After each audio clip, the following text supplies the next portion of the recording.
There are two parts of me, explains H. Allen Tate Jr. One is my business side, and the other is my civic side. Chairing the Charlotte-Mecklenburg Planning Commission and leading the Charlotte Chamber helped hone his business edge, Tate maintains. His business accomplishments speak of a leader on top of his game. Tate opened a one-man Charlotte operation as a real estate and insurance salesman in 1957. Now, Allen Tate Company has a presence in the Triangle, the Triad, the Charlotte region, and Greenville, South Carolina. Its 35 offices and more than 1,400 realtors make it the top residential real estate firm in the Carolinas and seventh in the United States among independently owned, non-franchised brokers. How did Tate grow his business into the leading real estate company it is today? Determination, dedication, and work, he answers. If you want to go somewhere and be something, you've got to work hard at it. Much of what Tate practices, he learned from his father, who owned a cash-and-carry grocery store and later a supermarket in Gaffney, South Carolina. The senior Tate helped his son enjoy working in the store by issuing selling challenges and providing rewards for success. He wanted me to be a salesman, Tate says. From the time I was 10 years old, my dad said, "Son, what you need to do when you grow up is go to Charlotte and go in the real estate business." Today, some of Tate's Chamber of Commerce friends contend he's one of Charlotte's best salesmen.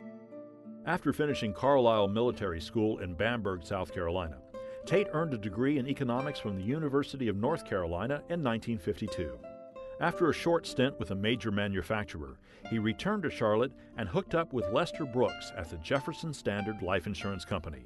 Tate remembers his life insurance experience fondly. "I think every student with a master's degree in business administration ought to be required to sell life insurance for 1 year," Tate says.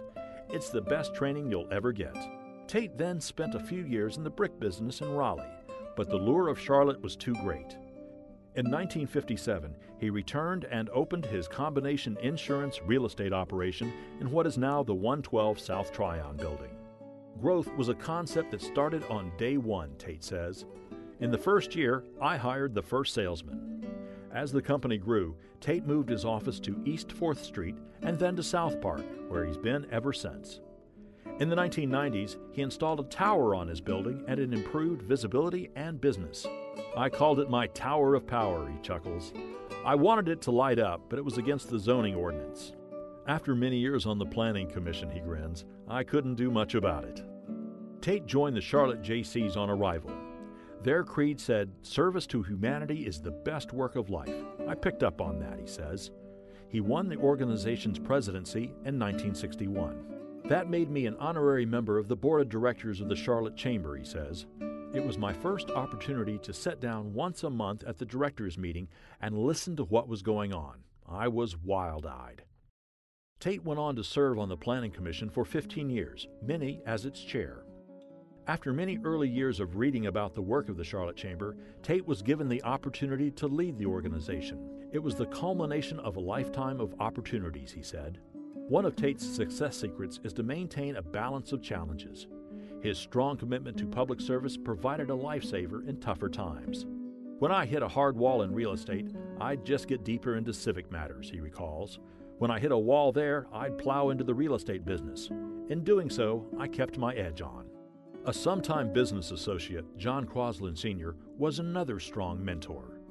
"Mr. Crosland taught me patience," Tate says. "You don't close a big real estate deal quickly. They have to be nurtured." He remembers standing in a pasture with Bonnie Cohn, founder of UNC Charlotte, and buying into her vision for a college in what is now University City. "She brought me in with my junior Chamber of Commerce influence," he says. "It's hard for me to comprehend what has happened to this city in the 53 years I've been here," he marvels. He's proud of his chamber work, which he calls a big thrill, and on the Planning Commission, accommodating growth of the community. "We had a lot to do with where the outer loop was going to be," he says of the Planning Commission. "We had a big fight over that, but guess what? It's exactly where we said it ought to be." Helping him build his company, which he acknowledges is his biggest business achievement, were his late wife Barbara and longtime friend Pat Riley. "This company would not be where it is today if it had not been for Barbara Tate," he says. "She was a realtor supreme." Barbara contracted pancreatic cancer. As the pair traveled the world in search of a cure, she lost her battle in China. She introduced Allen Tate Company to the relocation business. which became the foundation for the Allen Tate family of companies. Today, that family includes Allen Tate Realtors, Allen Tate Mortgage, Allen Tate Insurance, Allen Tate Relocation Services, Master Title Agency, Builder Services, Inc., Allen Tate Home Services, and Allen Tate School of Real Estate. We're a full-service home ownership company. This adds excitement to every day, he said. In 1991, Tate brought Riley, whom he'd known for years, from Delaware to Charlotte. I said, "Come on down here. I've got something going I can't do by myself, and you're perfectly fitted to do it." He did, and that was the happiest day of my life. He's really a top citizen now, and I'm really proud of him. Today, Tate and his wife Bessie keep up with 7 grandchildren. He's still in the office 5 days a week. "I don't work like I used to," the 79-year-old admits. "I've got a fabulous group here running this company." A succession plan is in place, he adds. The biggest service of junior achievement, he feels, is teaching young people entrepreneurship, which introduces them to the world of business and how to create jobs. "Our biggest problem in the next couple of decades is creating jobs for people who want to live here," he says. Of his advice to young people, he maintains it's nothing new. "Find something you love to do and do it with all your heart and soul," he smiles. "And find different ways to do it. Put some spin on it. Give it some flavor."